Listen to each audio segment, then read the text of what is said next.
Hello, you're watching Tell It Like It Is, and my name is Kathy Benuck. You know, about a year ago, I taped a show called The Voice Behind the Microphone and had a lot of fun talking with and getting to know better Rich Girard, who is sitting here to my right, who has a Monday through Friday show on WLMW 90.7 FM from 6 a.m. to 9 p.m. And let me tell you something. 9 a.m. 9, I'm sorry, Yes, 9 no, a.m. 15 Good thing hours you're on the sitting air. here. No, see that? 15 hours on the That'd be too much. You know, I actually did that one day. You did? I did it on primary day. New Hampshire primary day, 15 hours Oh, of I wish I had live heard radio. the last couple hours. Those had to be even crazier than usual. They were fun. They were good, though. They were good. Well, let me tell you, if you're like me in the morning, you know, I'm not one of those jump up and face the day fast person. But if you're like me, trust me, his show is guaranteed to wake you up and get you going. Oh, my head. Yeah, there you go. And it is never dull when he's around. He's back today. We don't really have a script to follow, so there's just no telling where we're going to go on this. Now, before we get going, I want to tell you a little bit about Rich. He's a very highly respected public figure and an opinion maker throughout southern New Hampshire. He's a Manchester native and still resides in the city with his wife, Jennifer, and believe it or not, they have 5 little kids. After graduating magna cum laude from Manchester West High School in 1987, he went on to earn his degree in political science in 1991 from Boston College. But while he was still in high school in '86, he also graduated from the St. Paul's School Advanced Studies program, where he studied law and government. Now, Rich is noted for his knowledge of local and state politics, and himself, he's been very deeply involved. He was the executive assistant to the well-known and longtime Manchester Mayor, Ray Wazorek. I was 6 feet tall when I started with him. Well, he oversaw the daily operations of the mayor's office and the city. I don't know, maybe that's a scary thought, I'm not sure. Overhauled the city's $165 million operating budget and restructured city efforts to track New Hampshire state legislation. In '97, he was the first person elected to the newly created position of Alderman at Large in Manchester. And in that, he made a big mark with his ideas on such things as reforms to city government, spending reductions, tax reductions, and even economic development. In 2001, he was a challenger to Manchester Mayor Robert Bain's first re-election effort. And he put together a grassroots effort that was unprecedented in Manchester, and I don't think has been duplicated since. We had 1,000 signs on people's front lawns. That's phenomenal. That's phenomenal. And not only, and if they could have voted, I would have won. Not so much. That also benefited a whole bunch of other candidates that year who were seeking other Manchester offices. In 2012, he was in a citywide election to the city's new charter commission, which is currently working on and reviewing and revising the city's constitution. Now, on the business side of life, Rich also has a broad background and a record of success. He started and owned Girard Marketing LLC, a successful marketing consulting and services brokerage firm. And then in 1992, through that, he started working with a national financial services firm to work with both families and businesses on insurance, investment, debt, and other financial needs. And since 2004, he's actually been a regional vice president with that national firm. He also has an impressive media background. He's been a regular columnist with both the Manchester Express and Hippo Press, was a regular commentator on the Charlie Sherman Show, who you all know Charlie Sherman, and now in addition to his own Girard at Large daily show on, again, WLMW 90.7 FM, he has a weekly public affairs show on Manchester Public Television, and that also has a very large audience. Now, somehow, I should say, in the middle of all this, he still made time for huge involvement in community service, and he's organized numerous community events, served as a committee member, board member, trustee for several area social, nonprofit, athletic, and even ethnic heritage organizations, and he's also very active in St. Mary's Parish in Manchester's West Side. Now, let me say this. I'd like to take a nap. I'm tired now. There you go. Thank you for that overly gracious Well, introduction. I have to say this. It would not be a show with Rich Girard if I did not ask you to right now say what you say every morning when you open your show. Go for it. Good morning, Manchester, and to those of you in the surrounding towns, this is Girard at Large, and I'm your slightly embarrassed and overwhelmed host, Rich Girard. Thanks for tuning in. And that's what gets people up in the morning, especially some people. I try to come up with a different series of adjectives before host. Yeah. And when I fail to do that, I'm just your ever humble host, Rich Girard. Thanks. Yes, I've heard you do the ever humble a lot. Yes. You know, I've been over to his studio when they're broadcasting, and it is a funny place.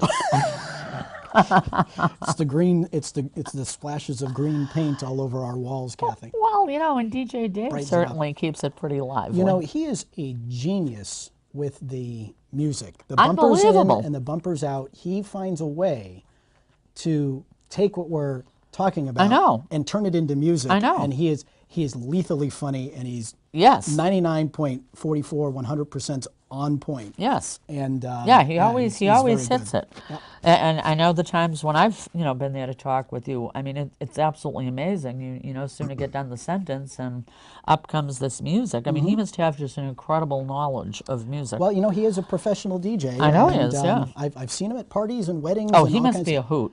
He is. He's got a very good ability to sort of read the crowd and know where to go Yeah, with it. yeah. And I've been to a lot of different events, and he's one of those unique DJs that can actually let it be about the crowd Yeah. in the event and Yeah. not have to be center stage. Yeah. You can see that even on your show too. Yeah, he's and very I good. mean, he is funny. He's a funny guy. So I would imagine that the parties must really get to be hilarious before they're finished. If that's what it calls for, that's what it is. Yeah. Well, yeah, you got a good crew over there. Well, thank you. They work hard, and They do. Well, radio's so fast-paced, and I mean, you have to be so on mark. I mean, you can't be Yes. like me just yabbering away without paying attention to the clock. I mean, when true. you have to go to a commercial break or whatever, bang, you have to do it. And it's a good thing I've got some good folks around me, because they often cue me about when I'm supposed to tone it down, shut up, and move on, because the sponsor break is coming. Oh, I would drive them crazy, wouldn't I? I'm sure you'd confirm. Excuse Conformity me, well, we not have to being in our hope normal so. nature, but sometimes you got to do what you got to do. I know, but you do keep it lively. There's no question about that. Well, you know, it's a morning show, and it's as much to keep myself awake as anything, because I'll tell you, I am the furthest thing that you will find from a morning person, but somehow I've adapted to getting up at 3:30, 4:45, so I can be to the studio for 4:30, 4:45, and get the news ready and do all the things that we do. And before even the though show. that sometimes with people like me at midnight and 1 a.m. we're exchanging emails. Yeah, sleep is optional. I figure I can get some of that when I'm dead. Well, yeah, that's kind of the way I look at it too. Yeah, Well, yeah, let's hope because it my doesn't husband will happen say to anytime me, "What's soon. wrong with you? Why don't you go to bed?" And I'll go, "Why?" There's too much to do. Yeah, exactly. And I mean, there's never enough hours in the day. You just, you push on ahead and have a good time. And do you? Although I've been known, I mean, I'm pretty bad. I have been known, like if I'm somewhere, and I mean, it doesn't even have to be listening to somebody make a speech. I mean, I can be at a movie theater or watching a live show and take a short nap. Doze off. Yeah, that's been known to happen to me from time to time. If I don't keep moving, I will fall asleep. Now, does your wife give you one of these like Jerry does to me? No, she leaves me alone. Yeah? Yeah. Well, I've been told I embarrassed him a couple of times. Well, I suppose if I threw my head back and I was drooling on myself and snoring, she might be embarrassed enough to do it. But usually she just lets me Well, be. I guess I've snored a couple of times. I've been I'm not I've sure. been known in my home office to doze off doing something. Oh, with yeah. The email Oh, yeah. Isn't it awful? Well, And then you gotta wake up and you're kind of like, now, what was I saying? I've gotten smart though. When that happens, I take myself to bed for a Do ya? 20-minute nap. Yeah, I can basically hit a power nap and be reset for the next 8 hours. See, I'm the opposite, because if I doze off, then I wake up and I'm wired. I'm good for another hour or two. I mean, it's ridiculous. People will say to me, "Did you really send me that email at 3:15?" I'll go, Yeah. Oh, you think I scheduled it for mid-morning delivery? No, not so much. That would take technical skills that I don't currently have. But anyway. And I would definitely not have, because I'm definitely not a computer whiz kid, you know, Indeed. not by a long shot. Well, I'm going to throw, and I haven't told you, a couple of questions. You haven't told me any questions, I which know. it's got me a little nervous, actually. Oh, I know. These will be fun ones. And I have a feeling you won't have any trouble coming up with the answers to any of them either. Okay. All right. Okay. Who do you think? I mean, you get to meet them all, and if you don't get to meet them all, you certainly get to learn about them all and follow them all. Who do you think's the most fascinating person today in New Hampshire politics? And that can be fascinating for any reason, good, bad, whatever. The most fascinating person in New Hampshire I mean, because we do have some politics. characters. Wasn't exactly expecting that. The most fascinating person in New Hampshire politics. Yeah. You mean outside of myself, of course. Well, we know you're number one. You know, it's the most fascinating person in New Hampshire politics. At this point, I would have to say the most fascinating person, at least to me in New Hampshire politics, is probably Senator Jean Shaheen. Really? Why? Yeah. Well, she's up for re-election in 2 years, Yeah. and it's an off-year election. Yeah. It's interesting to watch her try to split issues, like, for example, the gun rights issues, Yeah. and keep feet in two different camps. Yeah, she does do that. She's got the least cash on hand at the moment of any senator that is up for re-election in 2010. Is that right? Some think she's vulnerable. Some think she is not vulnerable. It's going to be interesting to see who decides to step up and challenge her. Yeah. Because I hear she is definitely going to have challenges this trip. Of course she will. I mean, the Republicans aren't going to let that seat go. So it's going to be interesting to see how she postures herself over the next couple of years with a coming re-election bid, where I don't think she's naive enough to take a look at the last election and read anything more into it than what was there. I mean, Obama carried the state, Maggie Hassan carried the state. Yeah. But I don't know that she's feeling her oats, so to speak. I think she's probably taken a couple of lessons. And I think Mandy Grumwald is her name, is typically who, or is it Mary Ann Marsh? It's one of the two, but both of them are pretty vicious political operatives. And those are part of her staff? They've been on her campaigns in the past. Oh, yeah? So I think that she's probably the most interesting politician in the state right now, not so much because of her, but because of the circumstance that she's in, facing re-election with a likely substantial Republican challenge and national attention. It'll be interesting to see how she parses the issues, splits the baby, so to speak, on a number of them, how she defends the wildly unpopular Obamacare, among other things. And we're going to, by the time she's up for re-election, we're going to start seeing the outfalls and impacts of Obamacare, because it's, you know, the hooks are sinking. Oh, yeah. And a couple other issues. So I think she's probably the most interesting one to watch because of the circumstance that she's in. That would be my opinion. That's interesting. All right. Now, here's one. Sort of on the same vein, but I'm going to put you on the spot a little bit. Who do you think's the worst one we've got running around loose right now? Oh. Well, I think Did we stump Rich Girard momentarily or what? I think it's a tie between our state's two congresspeople, between Annie Custer not paying her property taxes and Carol Shea Porter just in her continued shameless advocacy of the idea that there's just absolutely nothing in the federal government that can be cut. I find them both to be uninteresting, predictable. I've reached out to both of them. I mean, I used to have Charlie Bass and Frank Ginta as regulars on the show. Yeah. I've reached out to both of their offices. I got a form letter from Annie Custer on official-looking letterhead that basically said, "Thanks for your inquiry. I don't have the opportunity to answer all my emails, but we'll do our best," even though I went to the place on her website that said, you know, invitations to speak. Yeah. I find it hard to believe that the 2nd District congressperson has got so many invitations to speak that I need the form letter. And Carol Shea Porter's people just flat out and said, they came out and said that Congressman is uninterested in being a guest on your show, even though they continue to send me... Were you mean to her one time or something? Oh, well, there's a story there. But and You know, listen, I am a conservative, but I think that people will tell you, if they listen to the show, that I give fair airing. I probably go out of my way to be fair to people that I don't agree with. Oh, I know you do. Because I don't want to set people, I don't want to be accused of setting anybody up for an ambush. That doesn't mean they go without being challenged. No, exactly. That But doesn't there's a mean- difference between a challenge and an ambush. That's right. And there are people like Lee Nyquist, who has been a guest on the show, who speaks very highly of the show, and I'm you know, grateful for that. You know, clearly there's not a whole lot of common area between Lee and I, but he thought he got a fair hearing on the issues. He thought the debate I moderated with now Senator Sanborn was fair. And but Carol Shea Porter, not interested in coming on the Girard at Large show, so but they never stopped sending me all of their press material, some of which I use and some of which I don't. It all depends on how the spirit moves me. Well, they don't even answer my emails. Well, listen, I thought you were more than fair in the interview, and if I thought I was too. Carol Shea Porter didn't like it, it's because the topics you chose to discuss were topics that were not favorable to her election campaign. And I'll tell you Even what. though they were topics that she had a record on Oh, absolutely. while she was there. Well, listen, but she didn't want me talking about what was they called old. You know, listen, I think one of the unique things that I bring to the radio show is the fact that I have been appointed political staff. I have been a candidate for political office. I have been an elected official, and now I'm a media personality. So I have been on the receiving end of what I give. And I am not the kind of person who says turnabout is fair play. I remember what it was to read the newspaper the following morning and wonder whether or not I was at the same meeting that the reporter was at.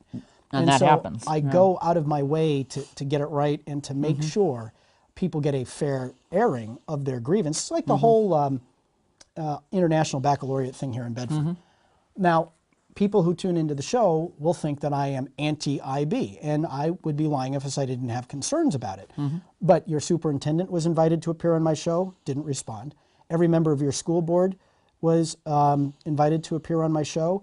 Only one responded, and that person responded saying that it wouldn't be right for him to air his position because it was in disagreement with the board, and it wouldn't. He didn't, for whatever reason, didn't feel it would be appropriate for him as an individual member who's opposed to the policy to air his grievance, given that the board had sort of like the precursor to the behavior manifesto that you and I talked about. I don't get that, because I mean, if you have an opinion, you know, That's right. it's not criminal to say I don't happen to agree with Well, the I rest said to of this you fellow, on I said, this. well, how are you going to change people's minds if Yeah, you don't exactly. argue the point? Yeah. Anyway, he was the only one of your school board to respond. The only other person to respond, I invited your high school principal because he's an IB proponent, and he politely declined to be a guest on the show. I reached out to the IB people, the pro-IB people, to invite them to the show, because my show is not so much about advancing an agenda as it is about creating the community dialogue. That whole IB thing that we covered on the show, which was rather extensive, I know. it found me. I didn't go looking for it. I didn't pick up the phone and call this one and that one and this one. I didn't know House Bill 1403 existed until somebody dropped it on my adorable little head, as we say on my adorable little show, oh my head. But I think that in the furtherance of public discussion and dialogue, I will give anybody the opportunity to come share their point of view, especially if I think they're giving themselves enough hope to hang themselves and I don't have to be the newsman. Yeah. You know what I'm saying? Yeah, exactly. And again, there's nothing wrong with asking a challenging question. Or calling you know what on something that's just flat out wrong. Yeah, exactly. But I don't. And I don't call that an attack. I truly do not. Right. So if Carol Shea Porter were to accept our request, our invitation to be a guest on the show, could she expect some tough questions about her positions? She could. But could she also expect a fair opportunity to tell us her side of the story and what she's doing for us or to us down in Washington? Yeah, but that's okay. And anybody who follows the show knows that's the case. So, but to answer your question, I think probably Annie Custer with her. And you know the thing that really got me about Annie Custer was, I have 2 kids, life is expensive, and she went on in the statement, and I really, I have 5 kids and life is expensive. I'm thinking if I had the second home and life were that busy and that expensive that I couldn't pay my taxes, I'd sell the second home. Well, and get caught up with things. But so the father of 5 who doesn't have $2 million in assets lying around, who pays his property taxes on time, never missed a payment, probably wasn't the guy to receive that message. So I think probably the least interesting of the 2. Well, it took her quite a while to make any response to all that. Well, I'll give her credit. At least she didn't try to come up with some poppycock. Yeah, yeah. But, I mean, you know, I think we should expect a little more. I mean, if you're going to run for public office. Now we know why she wants an income tax. They could just deduct it from her paycheck. She doesn't have to worry about cutting out the check to the government. Anyway. Well, it is kind of intriguing. I did tell you, I think, I'm sure I did, that Carol Shea Porter, they said they graciously offered me a redo of the show if I dumped the first show. Yes. But with the caveat that I would supply her with the questions in advance that she had to approve. Otherwise, it was a no-go. Listen, having been give me a break. Right. Well, having been the elected official and walked into places where angels fear to tread, you know, also, you know, my former boss was not above sending me to places he knew he was in for a rough ride to go. So there were a lot of bullet holes here. I have no sympathy for any public official who wants to control the questions, the media, or the agenda. I walked into any hearing, any interview, any meeting, any group with a, you know, whether you like me or not, you agree with me or not, you have the right to ask me questions. I am running for public office, or I am a public official, and I have a responsibility, obligation, an ethical duty to answer your questions, whether you're going to like the answer or not. And so my perspective as a media figure is to expect that the questions I ask will be answered, because I was always willing to answer them. I never told anybody, I don't want to talk about this, I don't want to talk about that. Interesting, the only other politician that I really have some broad experience with that on is Ted Gatzis, who is a weekly guest on my show. Your Honor, is there anything you want to talk about, you want to not talk about? Nope, whatever you want to ask me is on the agenda. He is totally open to anything. So, where others are somewhat concerned about, you know, hey, can we make sure we talk about this and talk about that? Which there's nothing wrong with that. No, you know, I will give them an issue. I'll give them the opportunity to address something, but not at the expense of my being able to avoid something. Right. Yeah, I mean, some of them want to script the whole show, and you know. Oh yes. You obviously have to say. Well, I don't even script myself, so no one's going to come in and script my show. Exactly.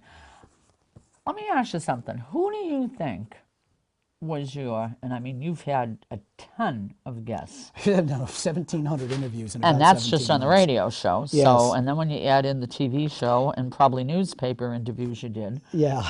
Who would you say, of course the newspaper is different, but for radio or the television show, who do you think was your best ever guest that really it just clicked and everything, not whether you agreed with what they had to say or not, but just was a fabulous guest? You know, that's actually really hard. Yeah? Because I have done, we've been on the air since September 26, 2011, and we've averaged, although some of them are regular guests, as you know, but we've averaged somewhere in the ballpark of 25 interviews a week. I know you do, yeah. And there are people who have done, you know, 8 months ago, there was probably someone that I went, wow, but in that 8 months, they've been buried by hundreds of interviews. I'll say the one the more recent one that sticks in my mind as a great interview was Manchester Police Chief Dave Mera. Yeah, and I can see why he would be. Well, you know, we've had a lot of what I would consider run-of-the-mill, you know, Tom Brennan, the Manchester superintendent, always a good interview. Mayor Gatzis, always a good interview. But the thing about Mera was he agreed to come on the air and talk to me after Connecticut tragedy. And he had an interview with me that, frankly, I don't think most police chiefs would have been willing to have with anybody. Really? And when it came to the issues of the right and proper role of guns in schools or public spaces and different things that we talked about, he took questions and challenges and was willing to offer responses that I don't think many other in law enforcement at that time would have been able to do. So he was very candid. And he was excuse me, very forthcoming about where his position left unanswered questions and potential liabilities. And so that one comes to mind. Dan Doherty, our Manchester Area Person of the Year, the officer that was shot in Manchester, is now back on the job. Yeah. That was an impressive interview because he was such an impressive person, and his ability to speak about what happened to him. And be that example, I think is in there too. But the one that I did with Dave Mera and a couple of the ones that I've done with Tom Brennan, where he's been very candid about what's wrong with schools in general and what needs to be done to address it, I think rank up there probably as some of the better ones I've recently done.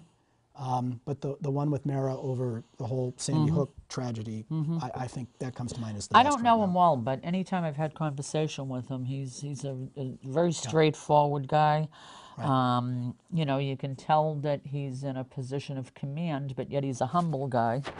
Just very pleasant to Some deal would with. disagree with that. Well, I don't know. I mean, he doesn't come off as arrogant or No, he you know what I doesn't. But mean? he's definitely, I think, convinced about what he sees as the right way to go and the right thing to do. Well, yeah, but he'd have to be on that kind of job, you know. He You would. can't be wishy-washy. But you know what? The thing that I appreciate about David is the same thing I kind of appreciate about Ted Gatzis or Tom Brennan is you can push back on what they say. You can question them. You can challenge them.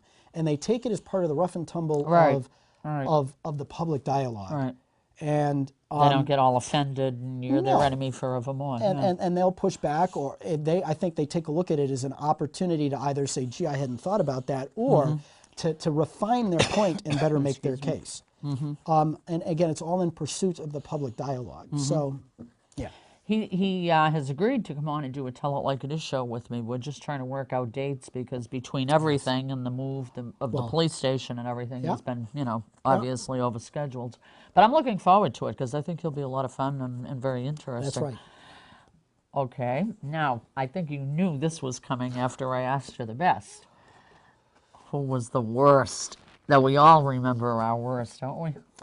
Yeah, there are two that come to mind. I had a Now see how fast you were able to answer that? I know. That's because, and you know what? It's not that they were bad. It's just that they were bad for radio. Yeah. You know, one of the things that you hope for in a radio interview, and it's not unlike television, is that you ask a question and you get more than a 3 or 4 sentence response. Yeah. Oh yeah, those are tough. And I don't want to say who it was because I don't want to embarrass anybody. But there were a couple of candidates running for local office during the last round of elected offices where we did about 31 hours of interviews for people running for school board and alderman and mayor and welfare commissioner.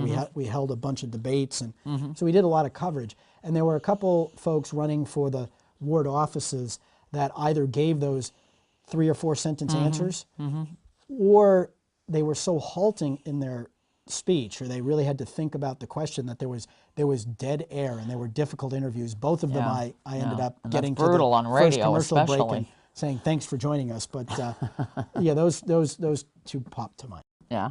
But what about worst in terms of somebody that you don't mind saying their name that just, I think I don't know, maybe went crazy or something or reacted ridiculously or whatever? Well, that would probably be the folks, I forget, you know, Standing for New Hampshire Families, that Republican group that was a gay marriage advocacy group. Oh, yeah. I had them on the show, and, you know, when I brought up their arguments and I said, okay, well, now let's take that argument and apply it to polygamy. They totally freaked out on me. Oh, really? And they, it's different. And the funny thing Is that in your archives? it's in my archives. Oh, I'll have to listen to that one. And they did all of the objections that people once upon a time had to gay marriage were the exact same objections, almost word for word, that they were using to talk about polygamy, how it never happened, it's different because, it's this, it's that, it's the other thing.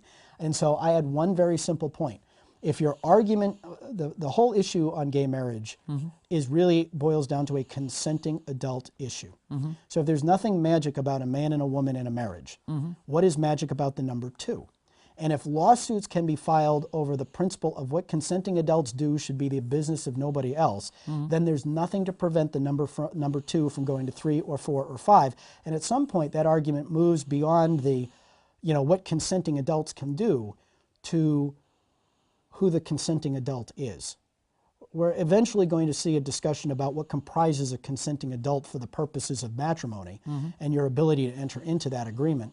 And then there are a whole bunch of, you know, religious freedom questions, because if the government says, you know what, you have a right to marry as a gay person or as a polygamist or whatnot. Well, if you have a right to do that, what happens to the preacher at the pulpit when they preach a traditional biblical view of marriage? That eventually becomes labeled hate speech. If you're a business and you don't, if you're a florist, a DJ, you're a restaurant, and you have moral opposition, a landlord, you have moral opposition to that union and you do not want to participate in it, what happens to you? Well, you're considered a public use. It's considered discrimination. There was a woman a photographer, I believe in Oklahoma, which hasn't sanctioned this, but she was sued by the gay couple because she refused to do the wedding, and they won because it was considered. But that would be her right. No, I mean, not anybody anymore. who's in business, you have a right to do business Well, with whom you want, don't you? Unfortunately, that's not the case, especially when you're considered a public use or an accommodation, or the reason why you won't do it is because you have some sort of bias against a certain class of person or people. And so, I don't take a look at it from the vantage point of whether or not two consenting adults can do what they want. I take a look at it and say, all right, if the legal argument applies here, how is it disqualified here or there? And if it's not disqualified, then you can predict the future of the argument. You can predict what's going to happen. And the lawsuits have already been filed in the polygamy cases. We're going to see it. And then if you establish a right here, how does that right interfere with the constitutional right? It used to be that you had the freedom of association, and when the state creates these rights, like the right to privacy, or the right to marry, or when the state creates these rights, it automatically sets up a paradigm that is fundamentally opposed to an individual's ability to exercise their independent rights or their individual rights under the Constitution. You have freedom of association, but now you're forced to associate. If you're that florist or that photographer, you are forced to associate because government created a right here. Well, yeah. You are considered hateful. Your speech is going to be considered a crime because you're preaching something other than what the government said is a protected right. There are priests in Canada who are being arrested for this. So They're being arrested? Yes, this is happening. And we need to be careful of that. So I never take it. And they were, if two people love each other, well, what about this? What about this? And then I, brought the polygamy thing up, and I thought their hair fell out. Really? That terrible. Bad? Well, and I didn't do it, to kick sand in their face. I did it because, and it's funny. They could not defend the consenting adult argument as why it won't work in polygamy, but they threw up all of the same sort of moral, ethical, societal standard objections that people used to argue the gay marriage question over. So you watch, it's going to happen. So I'd say that's probably the worst interview from a point of view of it just didn't end well and we didn't like each other when it was all done. You think they'll ever come back on again? No, probably not. No. It's fine with me. But you're so adorable. I know. I know. What can you do? Now you recently spearheaded that whole Manchester Area Person of the Year award. Yes. And that rightfully wound up honoring Manchester Police Officer Dan Doherty, which I was delighted to see that. A genuinely humble guy. Yeah. Yep. I mean, phenomenal. Yeah. In the course of all that, didn't somehow it turn into like a war, and even that Keene legislator wound up somehow involved in it, the one who made the news so much? Yeah, the Keene legislator who said that the #1 threat to the state of New Hampshire was the Free State. Yes, movement. That was a coincidental event, and it got wrapped into what we were doing in Manchester because what ended up happening was law enforcement groups and Free State groups noticed that there was a competition developing between the two. The Free State person, Amanda Bolden, who founded a group called Shire Sharing, has done some great work. Shire Sharing? Shire Sharing. S-H-I-R-E? Yep. What's that stand for? I don't know. I mean, you could go to the archive. She probably told me, but that was 1,500 interviews ago. But she's helped literally hundreds of hungry and homeless people throughout the area through an entirely volunteer effort, comprised largely of people in the Free State movement. So she was nominated. Everybody that was nominated by a listener to the show. So she was nominated, and she held a lead, and then all of a sudden, the Doherty, it's like the cops find out that Doherty was nominated, and his numbers started to rise. Oh, yeah. Well, one thing led to another, and suddenly we had 44,000 votes cast in that poll. That many? Yeah. Wow. And the overwhelming majority of the votes came within the last 36 hours. Wow. So that thing flew, and literally state and national police and Free State organizations, the Ron Paul Everybody Network got was following involved, law enforcement got involved. Must have made everybody's websites all over the place. Well, and local media, it was the subject of 3 stories, I think, in WMUR, and another 3 in the Union Leader. It even got an editorial reference in the Union Leader. So I would say that was probably, yeah, so it was happening around the time of that Keene rep, and to the degree that that was a Free State thing with that, you know, person who said the way to stop the Free Staters is to deprive our citizens of the liberties that attract them. Really, you're a legislator and you're admitting you want to deprive us of liberty so that fewer people who want it will come here? Oh, my head.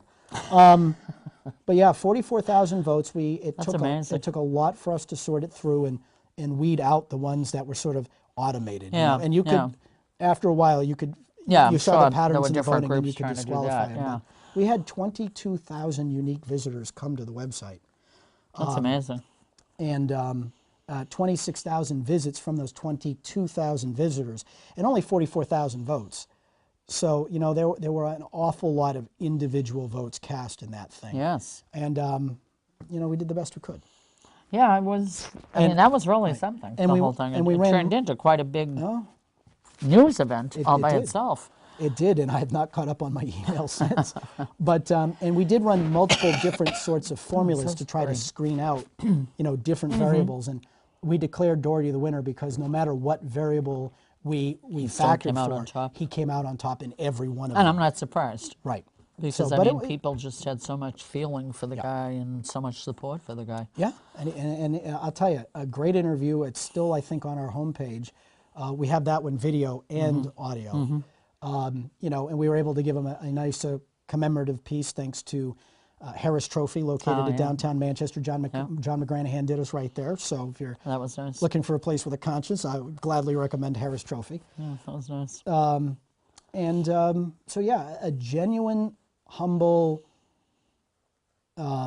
inspirational guy. I was fascinated throughout the interview by how he presented what happened. You know, I can only tell you I probably wouldn't have handled it as graciously, and that's why he was nominated. He was nominated because of how he handled getting shot, the aftermath, the recovery, his mindset, his focus, by the person who nominated him, not because he got shot. It's a miracle he survived, that's really. Right. What did he take, 7 bullets? Yeah, and it was a miracle that he survived. So God's got plans for that boy. Well, and I'm just glad that the perpetrator has been to court and was put away. Doherty's only 26. I know, young guy. And I mean, you know, no matter what, he'll have physical repercussions of that lifelong, really. I mean, I'm sure he'll recover, but you don't go through something like that without some little semblance left behind, you know? He seems to think it's only going to be the physical, visible scars that he's going to he'll be back to 100%. Wow. The only thing I really noticed on him was a bit of a limp, and it was a noticeable limp, but he's back on duty. I know. I assume he's on what we call light duty. I don't think he's back in a cruiser. I would hope so. But that was a great interview too. You know, kind of in all that, the Free Staters came up, and as you remember, this past election, we had Frank Szabo running for sheriff. And I have to tell you, in fact, at the end of my interview with him on the Tell It Like It Is series on candidates, I said to him that I had to admit, and I didn't mean it to be insulting, I just said to him, I have to admit that this is the most unique show I've ever done. And when it came out of my mouth, I wasn't sure if he'd be insulted, and his reaction was he was beaming and very happy, and I guess he sent it out all over the place. And somebody at some point contacted me during the campaign and said that he was using it, you know, and I searched everywhere to see if he had excerpted that to put on a campaign piece or whatever, because I clearly would have complained, because I certainly wasn't endorsing him. But in any event, he certainly was different. You interviewed him too. Yes, yeah. He was different. And he's gone now, huh? Where is he? Peru or someplace? I believe he's in Chile. Oh, okay. Yes, wow. I believe he's in Chile. Wow. Frank had a unique perspective, but I don't think it was a perspective that really differed much from the Free State movement in general. New Hampshire and the United States, frankly, would probably do well to pay attention to the message of the Free Staters and the Tea Party in general. I don't necessarily see the two as connected, but there are certain similarities, because they're bringing a message, whether you agree with it or not, about the size and scope in government. And there is a legitimate discussion that needs to take place in the state of New Hampshire, and I've interviewed a number of Adamo Freeman, and you know, there needs to be a discussion in this state and in this country about the right and proper size of government, and really how much of government has taken away responsibility from, and therefore the capabilities of the people to make some basic decisions on their own. Like, do I want to go to a barber that doesn't have a piece of paper from the state of New Hampshire saying they're licensed to cut my hair? I mean, what's that all about? Yeah. Well, it's there to protect your... No, it's actually really there to protect them from additional competition. If I really think that a lot in the state, take the barbers, it's just because I brought it up.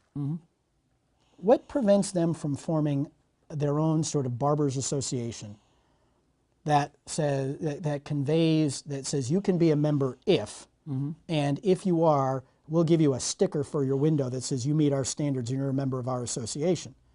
Now, to me, as a private citizen, I would probably rather go to something there. They have a self-regulating organization, the barbers making sure that their high standards are being met.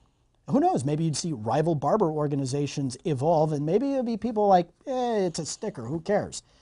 Why do I need the government involved in prescribing the process that someone who wants to cut hair in exchange for money goes through in order to be okay, licensed or otherwise able to do it?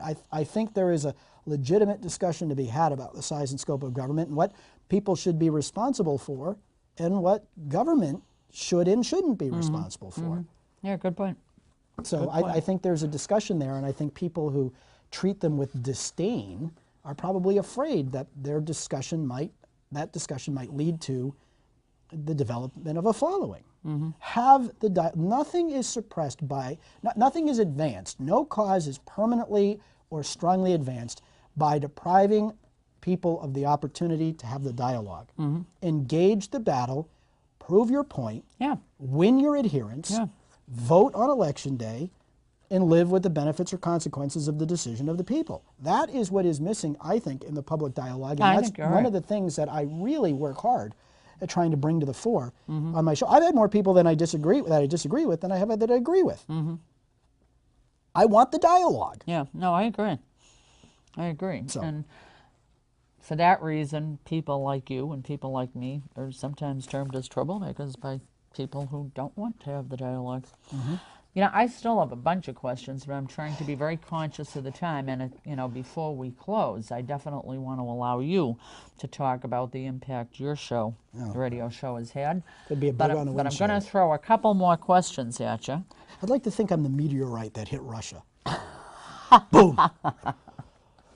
Maybe not. Well, you're sort of the meteorite that hit southern New Hampshire. No, I'm the media-rite. Oh, there you go, huh?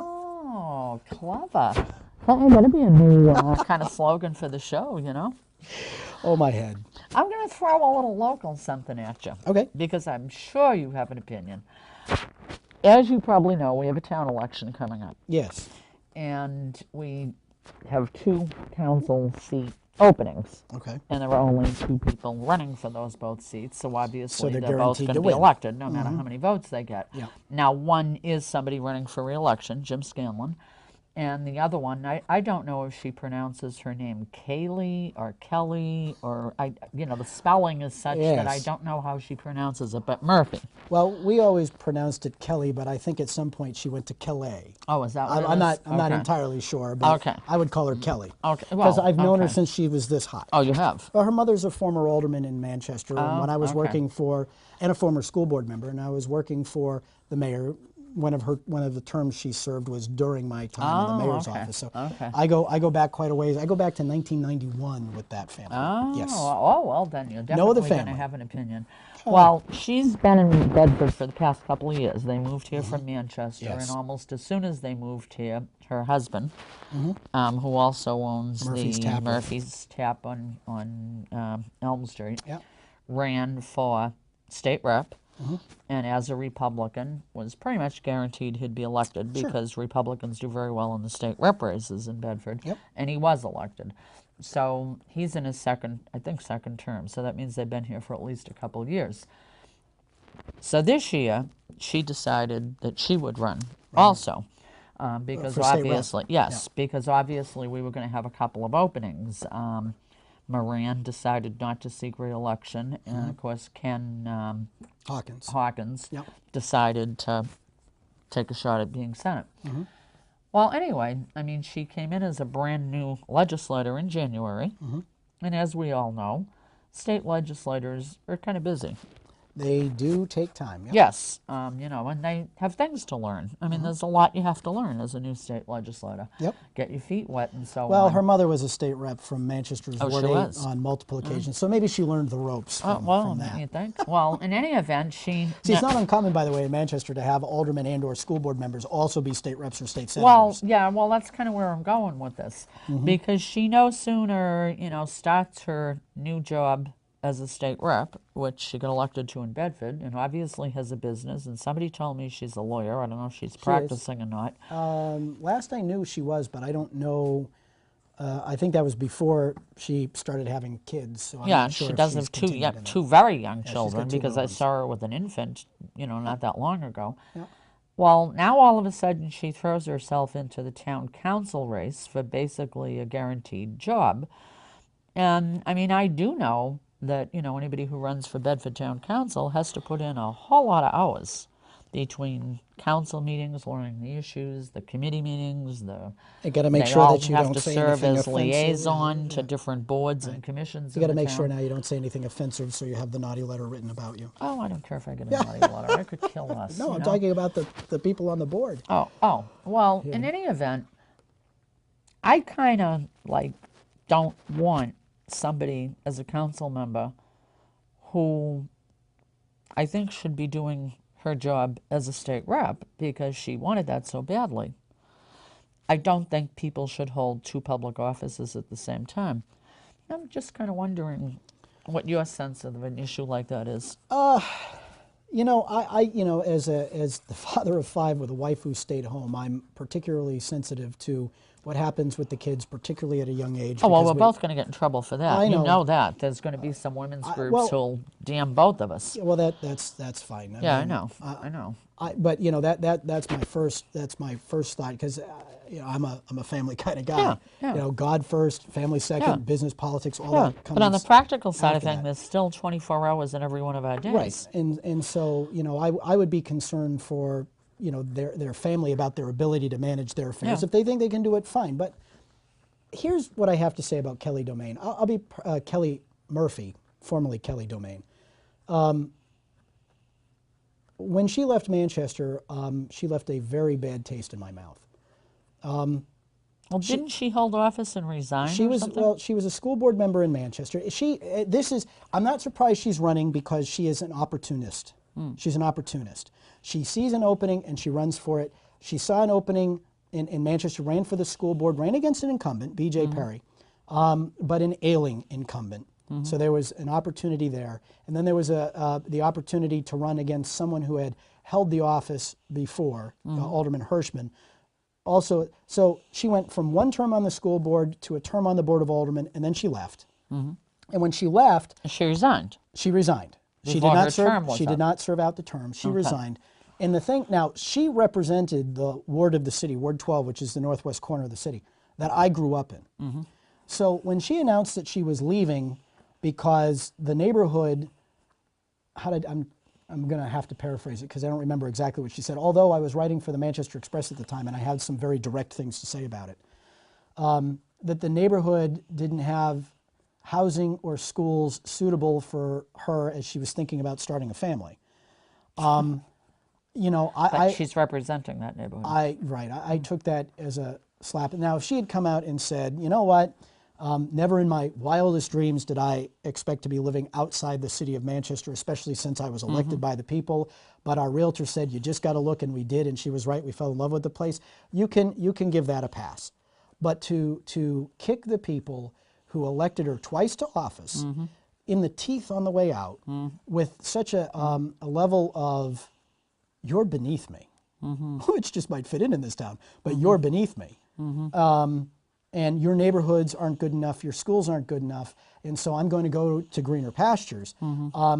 I think shows a level of immaturity and or selfishness that is not well suited to public office. Now, perhaps she's learned from that mistake and she's matured a bit and she's grown up. But it bothers me not only as a public official in Manchester, but as a kid who grew up on that side of town and knows that those neighborhoods are plenty good for people like Kelly Murphy. it bothered me on a number of levels, not the least of which is, gee, if you really think that Manchester needs some change in its schools, why didn't you stay on the school board? Why did you instead run for an open seat? One would assume that's why she wanted to be on the school board. You're right. Why didn't you stay on the school board and fight for the changes you thought needed to be fought? Or why didn't you stay as a member of the Board of Aldermen and fight for the changes you thought needed to be fought for? So I think when push comes to shove and things maybe are going to get difficult, she might take off. There might be another opportunity that presents itself that she might want to take advantage of. I hope she's kind of grown beyond that and matured beyond that. I don't know, but taking a look at the political pattern that I've seen from her in the past, if Manchester schools were that big a priority, maybe you should have stayed on the school board. If you thought there were things in the city that needed to change to help improve the neighborhoods, maybe you should have stayed in the office that you were entrusted with and fought to make those changes, instead of kicking the people who twice put you in office in the head on the way out the door, to let them know, just in case they weren't sure, that where you live isn't good enough for me. Right. Sorry, that bothers me about as much as the comment made back in 1987 when I was a senior at West High School. When the folks back then pushing for a high school, one of them was quoted in the local newspaper saying, "Our children need no longer associate with that West Side element." That was a year where fully half the kids who graduated in the top 10 were from my side of town. Manchester. And things like that, they stick with you because they do. Of course they do. it's not only an insult to who you are or where you came from, it's an insult to your judgment as a human being that you would decide to stay there, and if it needed help, and every community does, you would try to make it better. Well, that's what I would think. So- And you said maybe she got more mature. Well, I mean, I guess my problem Or is, less selfish, one of the two. well, I or don't both, know. I mean, hopefully. my problem is she ran for state rep, probably doesn't even know where every hearing room is in the State House yet, because she's only been in office a couple of weeks, and now all of a sudden wants to have a major say in running our town that she's only been in for a very short time. And I personally have a serious problem with that. And my thinking is, in fact, I've already asked council and the town manager that if she were to pull out of the race, or she would still be elected because her name is on the ballot, Well, maybe and then she someone- would have to officially resign. Can you do write-ins in this town? You can, but I don't know that anybody would muster up a campaign. No. But what would happen is that the council would get to appoint somebody. And actually, that might turn out better, because that's happened before. And every time, seriously, every time that they did have to appoint somebody for some reason or another, there were more candidates who would apply than candidates who would put their name on the ballot. So, we might even have a few good people throw their names never in. know. But I just think it's plain wrong. And I don't really care if anybody likes my opinion or not. I still intend to voice it. Well, again, and I'm not here to tell anybody how to live their life, but my first and foremost consideration would be, how much of a mom am I going to be to my two young children? Yeah. Well, I think that's an issue as well. helping the husband with the business. Maybe I'm still doing some legal work, which I tend to doubt. I think Also that's being an a issue stat as rep, well. also being a town councilor, and I've lived that. My wife and I have not always lived the most opulent lifestyle because of the decisions we've of made. course. But we Of put our course. kids first, Yep. and I think that's what I most people. I who- agree with you there. And as I said, we'll both come under fire for that. If- Well, if we are nothing else. almost out of time, and I want you to be able to tell everybody the impact that your show has had in the service it's performing. And if you happen to have a second left over and you want to tell us who your personal hero is, throw that in too. My personal hero. Go for it. We don't have much time. Oh. But you're good at that. You're used to short time frames on the radio. I think the impact of the show can be seen in what happened just in the last week or two. We created the show with the idea that local people were interested in knowing what was happening in their own backyard. That's our motto. News from our own backyard, because our mission is to connect local people, places, and things.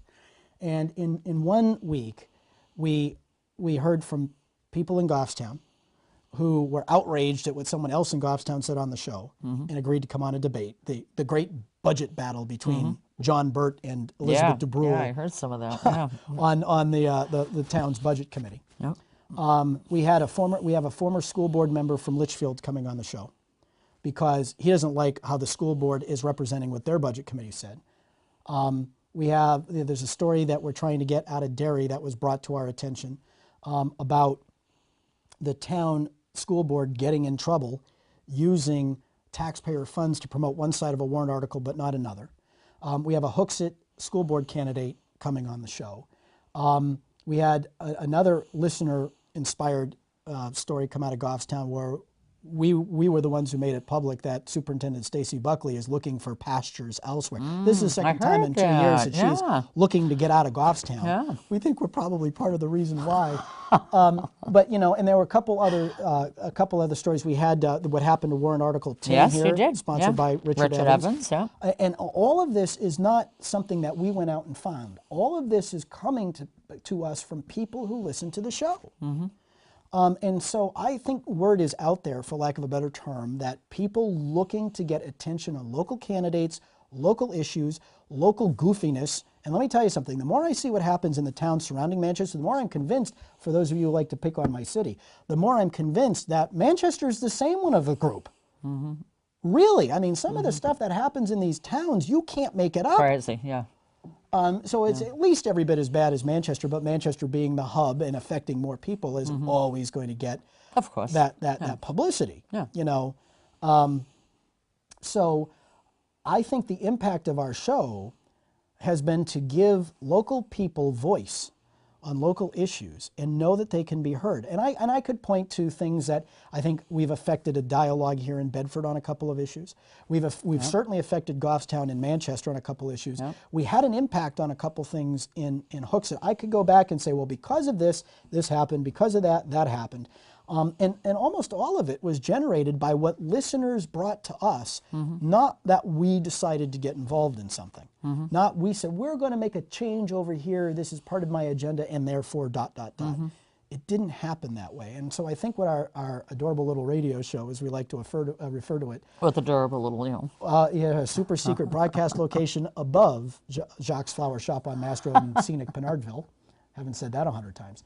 I think what we've been able to do is prove that local people are seriously interested in local content and are responsive to the medium that give them that content. And I think that's what our impact has been. And I'm not joking when I say that it is now beyond my capacity to handle all of the email, for example, that I get hit with on a daily basis as a result of that show. Yeah. I don't know how you keep your head above water. I really don't. Well, sometimes I drown. It's just nobody notices. Personal hero, because I never leave any question unanswered. I think I can break it into a variety of categories. I'm a practicing Catholic, and while I fall far short of the standard, certainly I look to Christ for guidance, and sometimes wonder sometimes I just shake my head and say, "You sure about this?" I take my faith very seriously. A personal hero would have to be my mom and dad. You know, a teacher and a bartender. Very nice. Sent me to Boston College, my sisters to Colby and Georgetown, my brother to Syracuse. Just good old-fashioned, hard-working, you know, folks who I like to think gave us some decent values. Political hero, I would have to say I'm a Ronald Reagan fan. You know, Reagan showed what conviction can, in a place where everyone's looking to wobble and be moderate and try to capture people by being weak.